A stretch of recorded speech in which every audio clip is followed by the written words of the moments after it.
dig in Saipan's history. The team worked at the site of the ancient Chamoru village from April 6 to June 29, 2015. Aside from the discovery of over 416 burials and structural elements dating from the lattice stone,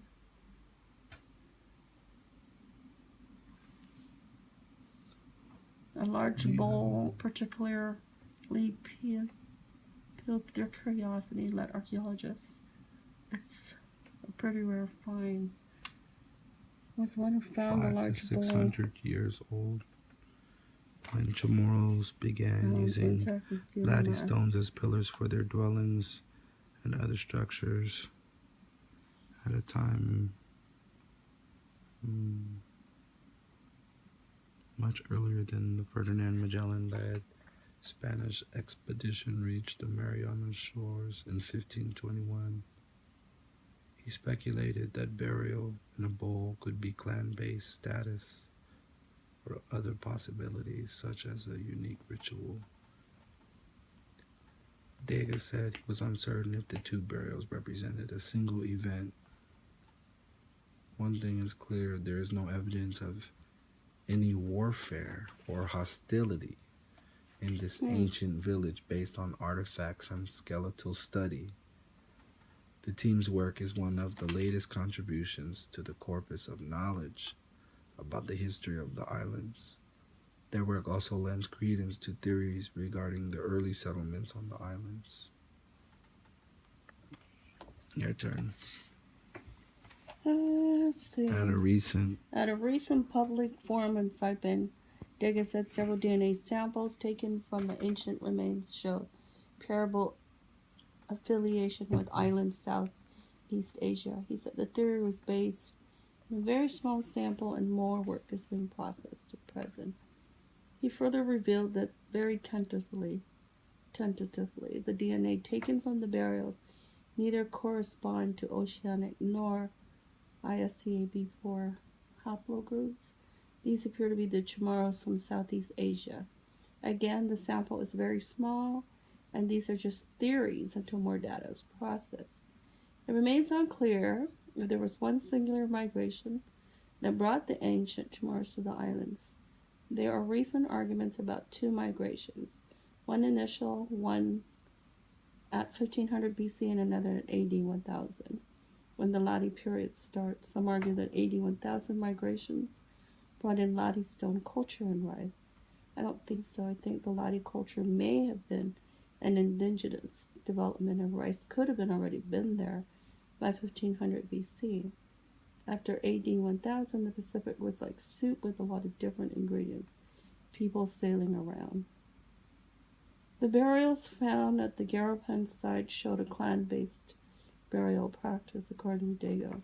He said the burial analysis conducted by Dr. Chris King also suggested a healthy population thriving at the site continuously from about 1200 to 1600s, with no cataclysmic events such as the introduction of pathogens. The archaeologists said the hundreds of sling stones discovered at the site did not mean that ancient Chamorros were constantly engaged in warfare. Sling stones were likely used to gather food and for other non-warfare activities.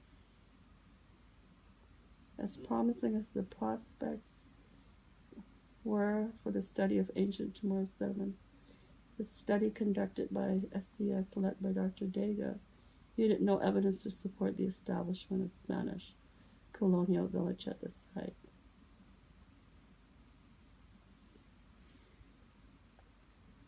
Citing the laboratory died as young adults, 20%. Middle to the elderly and mean mortality age was 40 years old. Of more than 300 sets of remains, 68 individuals died at the age between 0 to 20 years old. Wow. King noted that the poor preservation made it difficult to identify the gender of the remains. Based on what they had, half of the adult women lived to the age of 40. About 65% of males lived up to the age of 35, while 30% reached middle age and beyond. Wow, that's weird. Ancient Chamorro women had an average height of 5'2" inches, while adult Chamorro males had an average of 5'4". The SCS report revealed that only 30 sets of remains had 50% or more bone elements, with the majority of those less than 50% bone elements. Further analysis of the remains showed evidence of betel nut chewing.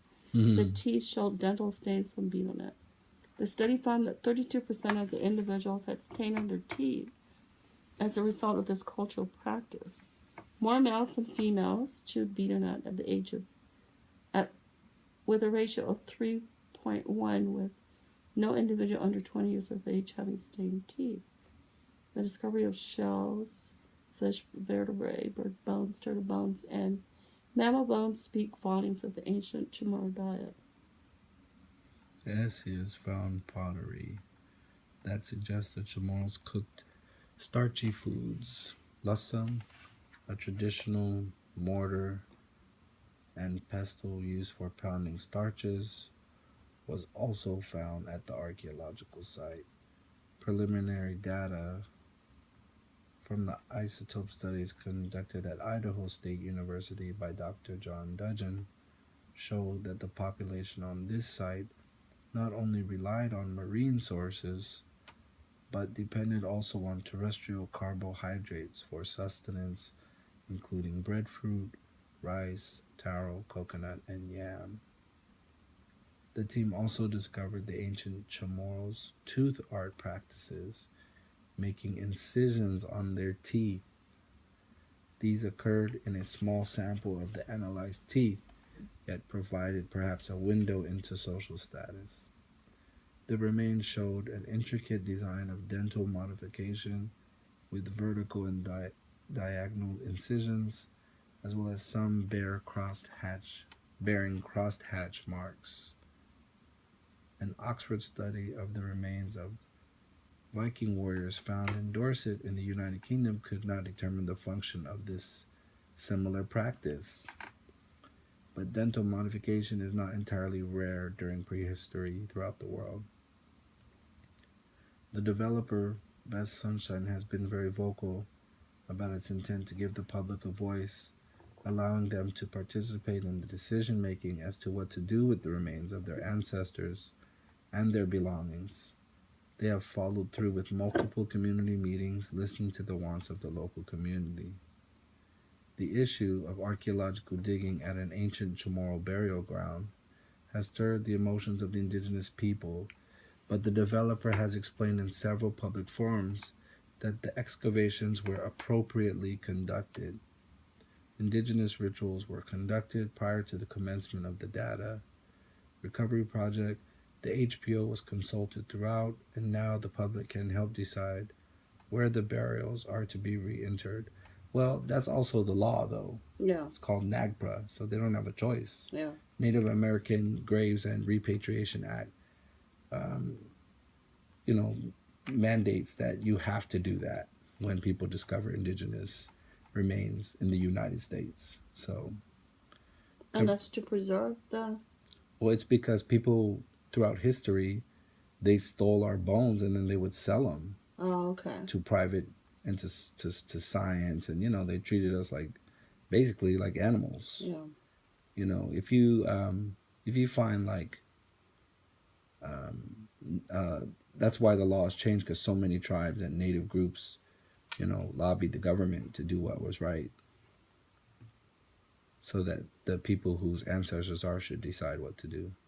And of course, many decide to bury them. Yeah. So Cabrera told the media that they treated the site with reverence and respect that it deserves. She was quoted as saying in Mariana's Variety that she was cognizant that the site they were going to dig were burial sites of their ancestors and one they should treat with respect.